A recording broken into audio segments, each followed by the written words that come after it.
Hello, fellow disciples. I'm J.O. Williams. I'm a retired associate regional minister of the Christian Church, Disciples of Christ in North Carolina. My name is J.O. Williams. Some time ago, somebody asked me, said, "But I thought you were Reverend." I said, "But you didn't ask me that. You asked me my name. My name is J.O. Williams."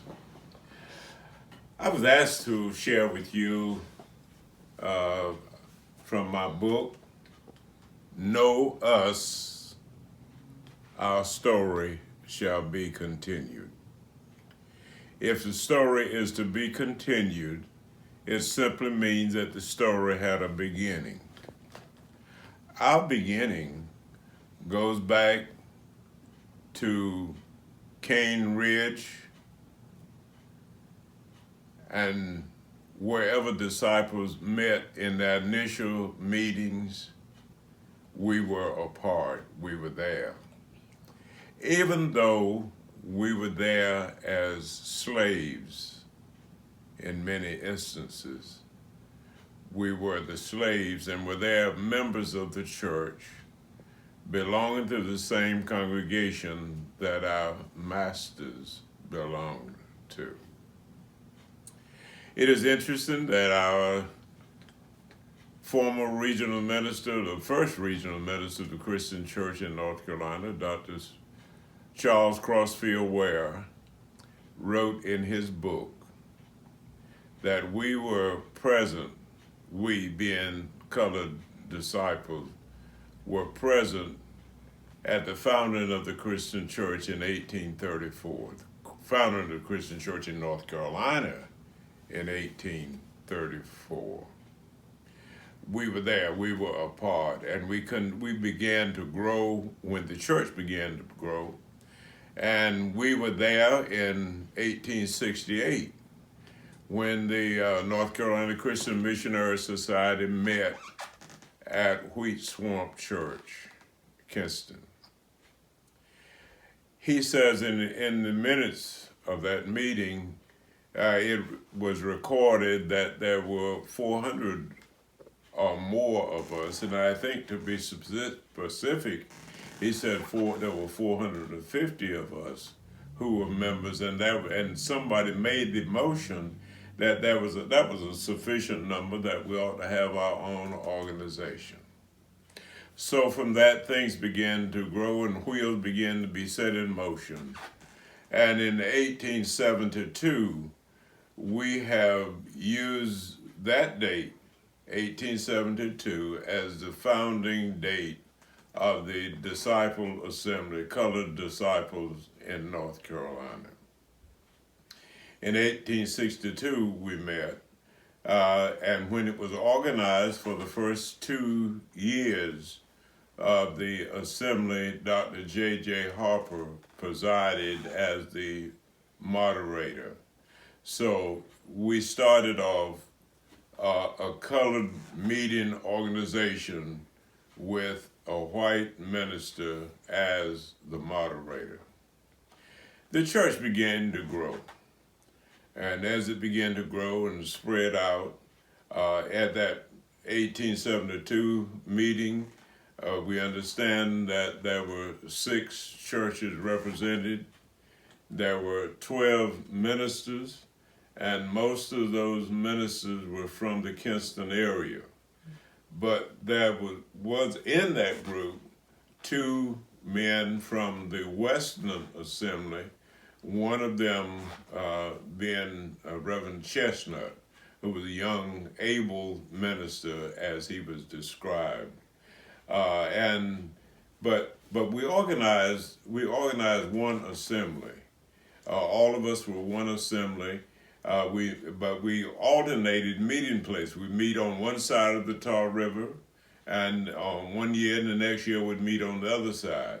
And when we met on the opposite side of the Tar River, the persons from the previous side would preside at the meeting on the other side of the Tar River.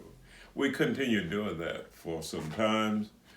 just being the assembly, and then it was reorganized, and then it became the Goldsboro Raleigh Assembly on one side of the Tar River.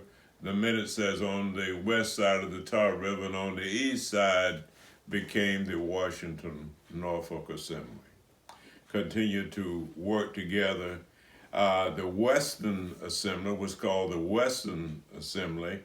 It's not Western North Carolina. It is that churches that were west of the Norfolk Washington Railroad.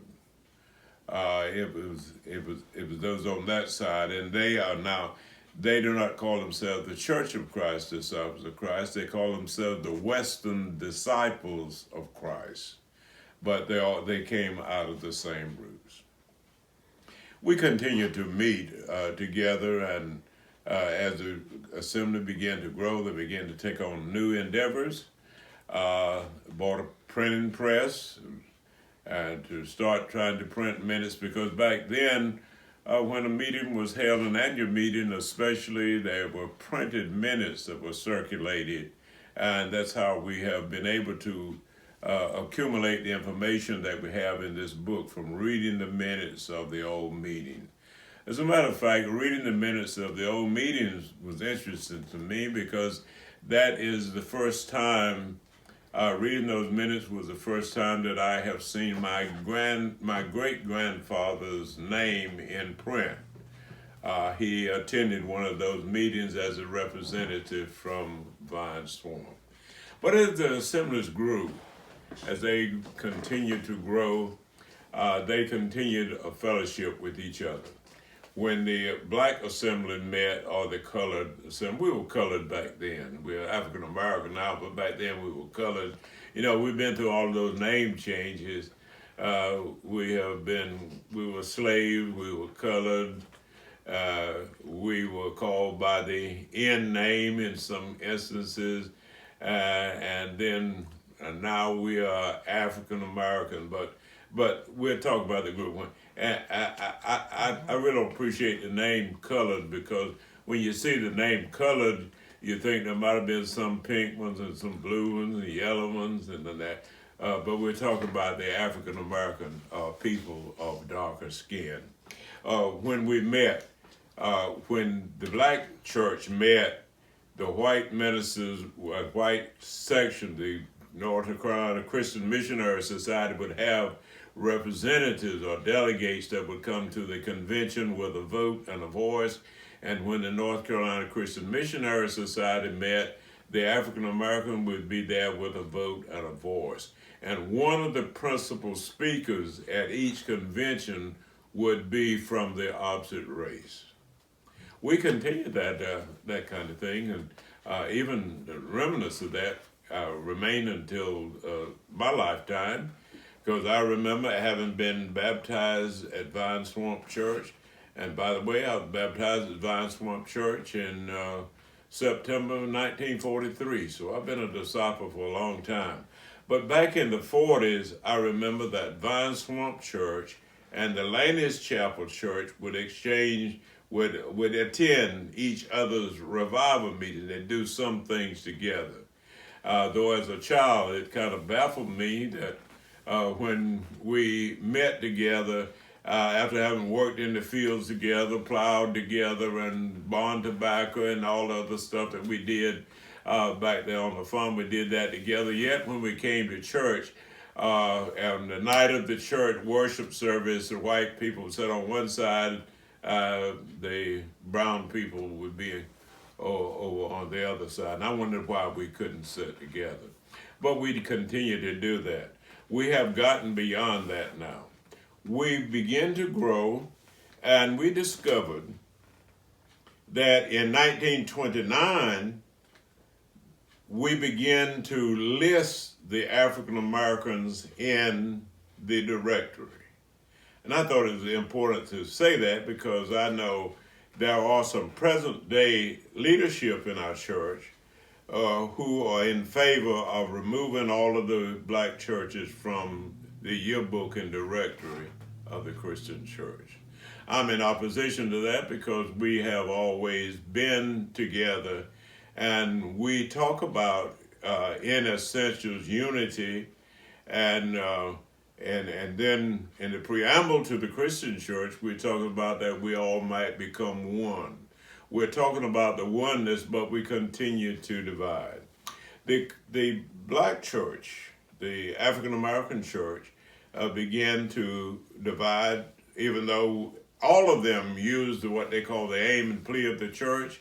We, the disciples of Christ, wishing to be in complete accord and agreement on the doctrine of the church, set forth the following, which has been the slogan of the church for more than 100 years. The present day, that has been edited, it says, for more than a century. No creed but Christ, no book but the Bible, no name but divine. Where the Bible speaks, we speak. Where the Bible is silent, we are silent. In essentials, unity. Non-essentials, liberty. In all things, charity.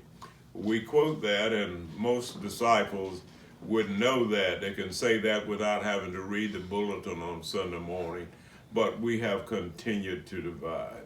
From the one assembly came two assemblies, Washington, Norfolk, Goldsboro, Raleigh, and then from that we sprung up with other assemblies, and now we have at least nine different assemblies that came out of the same roots, and yet we continue to say in essentials unity. We came out of the Christian church, Disciples of Christ, and now we talk about us as being two different churches. But the church goes on, and our story continues. As the story continues, we think about when we came up to 1968. In 1968, when the Christian church, Disciples of Christ, went through what we call restructure, and all of them decided that we would become the Christian church and put Disciples of Christ in parentheses. That's why for a period of time, we were called people of the parentheses, because we put Disciples of Christ in parentheses. The black church said we will continue to be the Church of Christ, because until that time, most of our churches were Church of Christ. And you will see that, you read it about the Kinston Church of Christ, and there is a building in Winston-Salem now on 4th Street in Winston-Salem that's no longer a disciple church, but the cornerstone is still there, or was there when I lived in Winston-Salem, that said the Church of Christ. We are now Christian church. But so the black church said we will be disciples, that's who we are. But we will continue to be the Church of Christ, Disciples of Christ. We continued to continue to grow. We continue to do things together. We continue to share with one another in various ways, but we continue to be separate organizations. Now, all of these assemblies. The 9 assemblies that came out of the Goldsboro Raleigh roots. There was another group of disciples, another wing, another part of the organization that is in the western part of the state, and that is the Piedmont Convention. Now, the Piedmont Convention did not come out of that 1868 meeting at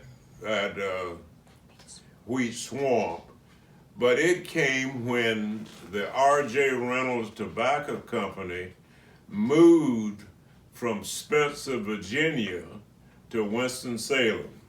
R.J. Reynolds took all of his workers, his servants, his concubines, he took them all with him to Winston-Salem.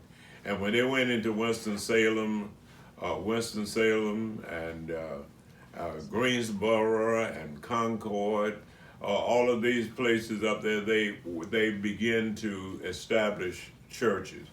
That has been a kind of a trend of black disciples. If they go in a place where there is no disciple church, they start some. That's the way we get all of these assemblies on the eastern seaboard. When people left the deep south, the southern North Carolina, when they moved northward They were, if there was no disciple church there, they immediately organized one with the people that they had, and the churches grew all the way up from Dillon, South Carolina. We were never part of the South Carolina Convention, but we did have churches in Dillon, South Carolina. So we count our growth from Dillon, South Carolina, all the way up the eastern seaboard. And those people now, in the fall of the year, in the beginning about September, from September until about the 1st of November, there are different assemblies meet. There's one that meet every weekend. And they have staggered the weekend because most of these people are related. And so when they start in the fall, in September, when they start going to different assemblies, they move from one assembly to the other. And they could do that because they could go and stay in one another's home, because the people who they stayed with was some kind of relative. They remained close together in that kind of thing. And that still happened today when the people from Buffalo, New York, and in that area, Philadelphia, DC, when they come to North Carolina, they do not spend a lot of money in hotels and motels. They spend that time with relatives and cousins and grandparents and what have you. We have maintained that kind of closeness. You need to know that if you're going to know us. We have become a part of the church. The Christian church in North Carolina, the black church in North Carolina, has produced many leaders for the Christian church. And we could go on to name a group of them. Of course, I'd be selfish, but I would be one of them.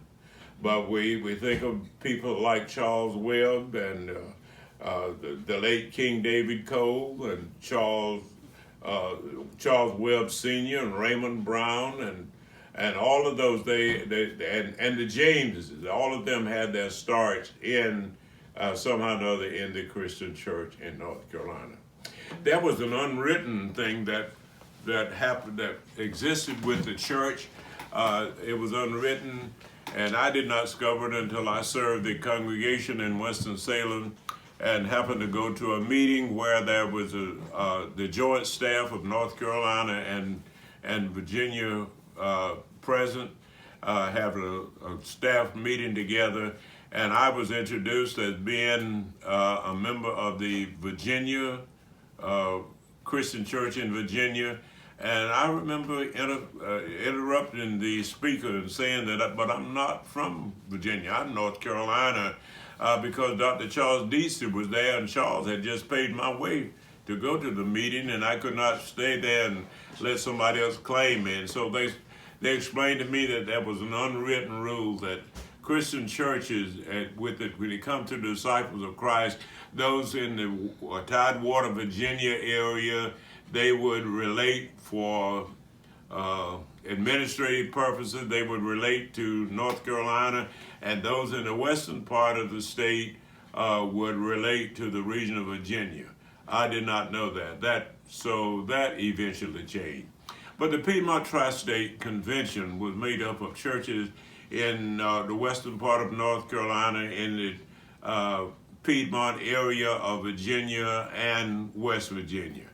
And it was not until then that I discovered what the word Piedmont is. The word Piedmont simply means in the foot of the mountains.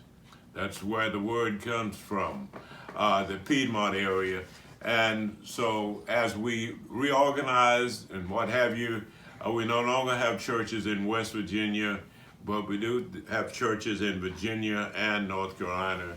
And so it became the Piedmont District Convention. And then it was also discovered that there was an independent group of churches, of Church of Christ. It was an independent group that called themselves Piedmont Tri-State. So it didn't simply call themselves the Tri-State Convention. So we dropped the name Piedmont Tri-State and became the Piedmont District Convention, that is composed of disciples of Christ. As we come back to the Goldsboro Raleigh Assembly and we talk about the book, and that's what I'm supposed to be talking about, when they built the first building, that first building we talked about The book says, and I would that I could erase that, but I'm changing that in the edited edition, in the second edition that I'm now preparing, getting ready to go to the press. In that book, talks about that 18-story, that 17-story two-room building. Well, we all know that was a mistake, because none of us would want to go, first of all, to go into a 17-story frame building. Nobody's want to go there in the beginning. So it was a two-story, 17-room building. It was used as a dormitory. There were no high schools for African Americans in the area. So it became a training ground. And many of the students who went there went on to go up to other places. The Whitfields especially, I remember, went on to Biddle University. And the Whitfields became, they became the leaders of the church. The Reverend Charles Randolph David Whitfield, Randolph Davis Whitfield, everybody called him CRD Whitfield, who was one of the founders of the Goldsboro Raleigh Assembly and pastored the Greenleaf Church for many years. As a matter of fact, history says that he baptized more than 1,000 while he was a member at Greenleaf Church. And of course, Greenleaf Church, we started talking about congregation now, but that's all a part of who we are. The Greenleaf Church became the mother church of most of the other disciple congregations in the Goldsboro, LaGrange area. We thought that it would be fine for people to know where we have come from, and that we have not always just been a segregated group. We are a group of people who have held our own, but we want to be a part of the mainstream. And so we have begun, and we have continued to promote all of us as being brothers and sisters. So when we talk about the church, the Christian church, Disciples of Christ, we have to include us, because we have been a part from the very beginning. And we intend to continue. And since we will continue, you need to know who we are, because our story is going to continue. It is going to continue now, because our regional minister now is a part of that growth out of that original assembly. The Bishop James Melvin was the father of our bishop now, and he was certainly a leader in his own time. So I wanted to share that with you so that you would know, and so that you would have a respect where you can not only pick up my book, Know Us, for Our Story Shall Be Continued, but you can appreciate what the late Reverend William Joseph Barber wrote about disciple assemblies in eastern North Carolina. Our story shall be continued, and there are many others pamphlets that have been written about who we are, and we need to let ourselves be known. We need, and I want to include this, we need to continue to keep us listed in the yearbook of Disciples of Christ, because we are a part, and we shall continue. Thank you for letting me share with you. I hope that you'll look forward to my second edition coming off the press, and that you will be able to know more about us, who we are, and the role we play among disciples of Christ. God bless you. One final story. Those of you know me as one love to tell a story. But there's a true story that was told. It was told as true. I was not there to see it happen. But when we first named bishops, the first bishop to wear the name, first elder that wore the name bishop, took that calling very serious. He was when he became bishop, he began to assign churches.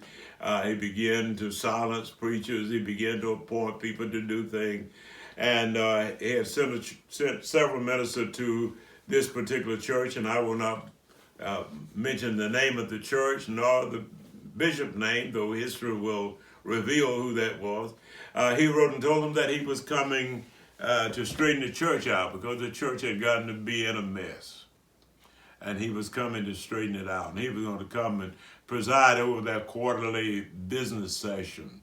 And they say when he rode into the town on a train, the deacon met him at the train station to give him a ride.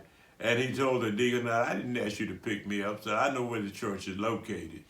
And they said he didn't even ride the buggy back to church. He walked to the church. And that night when the congregation gathered for the meeting, he set his grip down beside of him, and he fumbled in it, and he got his Bible, and he laid it on one end of the desk, and he fumbled back in again, and he got his pistol and laid it on the other end, and he called a meeting to order. And he said, you all have been rough enough. Every preacher I've sent here, I kept sending several, and you all just get rough enough. And now the church is in a mess. And tonight I've come and I'm going to straighten this mess out. And I don't give a blank which one I have to use, but I'm going to straighten it out. That's a true story that was told. But you need to know that we are here presently as disciples of Christ, and we will forever be a part of the Christian church.